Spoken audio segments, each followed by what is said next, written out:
Neste vídeo, vamos iniciar o nosso estudo sobre teoria da complexidade. Este talvez seja um dos assuntos mais intrigantes dentro da teoria da computação. E, para iniciar, vamos estudar a complexidade de tempo. Mesmo quando um problema é decidível, aquele problema pode não ser bem resolvido na prática. Isso se a sua solução requerer uma quantidade grande de tempo ou memória. Lembrando que um problema P é decidível se existe uma máquina de Turing que decide a linguagem daquele problema. Então, suponha um problema decidível de relevância para a sociedade, cuja solução para uma instância de tamanho pequeno ou moderado leve milhões de anos. Então, será que esse problema, apesar de existir uma máquina de Turing, ele é bem resolvido na prática? Então, com isso, surge a teoria da complexidade computacional, que é uma investigação do tempo, memória ou outros recursos que vão ser necessários para resolver problemas do ponto de vista computacional. Então, vamos lançar a primeira pergunta: como que nós podemos medir complexidade? Então, antes de você avançar nesse vídeo, peço para que você relembre, revisite na sua memória os conceitos vistos em cursos como estrutura de dados ou análise e projeto de algoritmos. Bem, vamos começar investigando o seguinte problema: a linguagem decidível ANBN, ou 0N, 1N, que aqui está representado como 0K, 1K, onde K é maior do que 0. Então, podemos perguntar quanto tempo uma máquina de Turing de uma única fita vai precisar para decidir a linguagem A.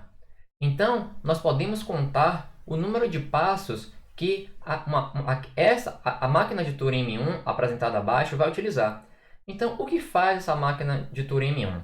Eu estou adotando, nessa anotação e para essa parte dos nossos vídeos, o livro de Introdução à Teoria da Computação de Michael Spitzer. Esse é um excelente livro. Bem, então vamos lá.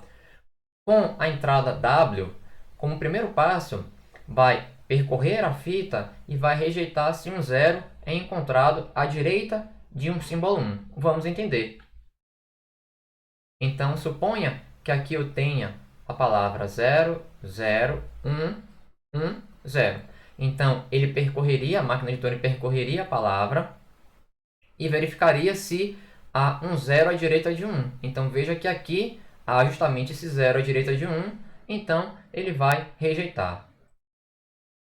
Bem, dando continuidade, no passo 2, ele vai repetir. Repita se ambos zeros e uns permanecerem na fita.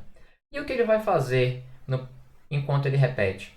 Ele vai percorrer a fita cortando um 0 e um 1, ou seja, ele vai casar um 0 com 1. E no passo 4, se ainda houver zeros depois que todos os 1 tiverem sido cortados, ou o simétrico, ou seja, se houver uns depois que todos os zeros tiverem sido cortados, rejeite. Caso contrário, ou seja, se nem zeros ou uns permanecerem na fita, aceitem. Então vamos lá. Então aqui nós temos essa palavra, 0, 0, 1, 1. Então, vamos pensar. Primeira iteração. Então, nessa primeira iteração, o que nós fazemos? Nós vamos, supondo que o cabeçote está aqui, na primeira posição, nós vamos cortar esse 0. Então, veja, aqui foi um passo, aqui vamos para a direita, um outro passo, vamos para, mais uma vez, outro passo, e aqui símbolo em branco. Lembrando que aqui, símbolo cabeçote da fita. Aí, aqui o que vai acontecer? Nós encontramos branco, voltamos e marcamos esse 0. O que é que nós devemos fazer? Voltar. Então, no segundo passo, aí nós vamos voltar o cabeçote da fita. E então, o que vai acontecer? Nós vamos parar aqui, iniciando o segundo passo. Supondo que esse segundo passo vai começar marcando o 0. E então, ele vai se mover para a direita, até que ele encontrou que esse aqui seria branco, né? Ele substitui o branco. Então, aqui branco, branco. Então, ele volta o cabeçote para cá e ele vai marcar esse 1, que é branco. E aí ele volta o cabeçote para o primeiro símbolo diferente de branco, na esquerda. O que acontece? Acontece que não há mais, então ele encerra a execução.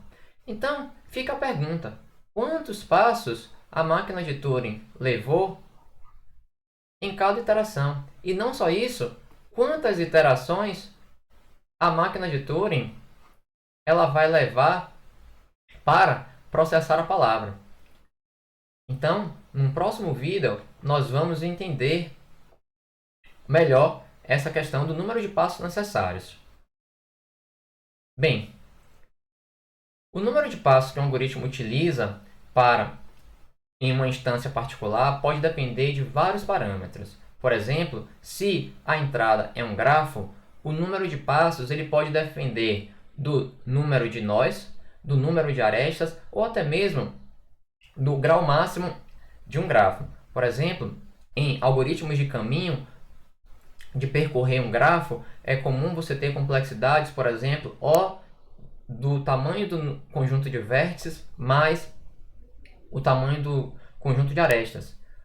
Em sistemas distribuídos, às vezes você tem algoritmos que dependem justamente do grau máximo de um vértice multiplicado, por exemplo, pelo número de arestas. Então, é muito comum você ter, em problemas mais complexos, sobretudo quando você trabalha com grafos, complexidades que dependem de vários parâmetros.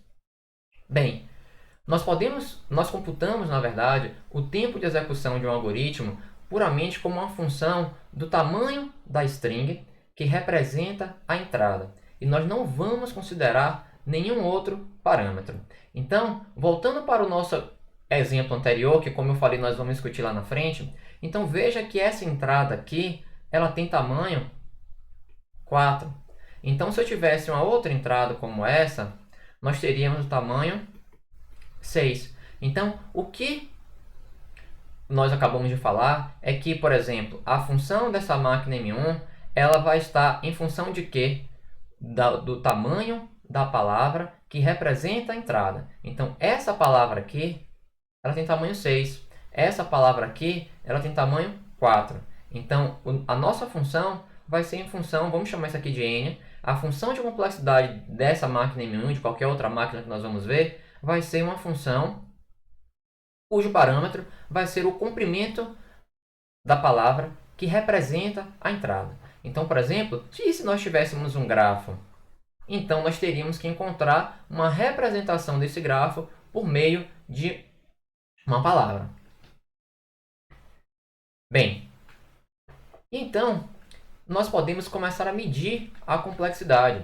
Então, se você relembrar os cursos de estrutura de dados e análise de algoritmos, nós temos basicamente três tipos de análise. Nós temos a principal delas, que é a análise de pior caso, que nós vamos considerar o maior tempo de execução de todas as entradas de um tamanho particular. Então, por exemplo, se você for pensar em um grafo de n nós, então quais são todos os possíveis grafos de n nós e qual o maior desse tempo de execução?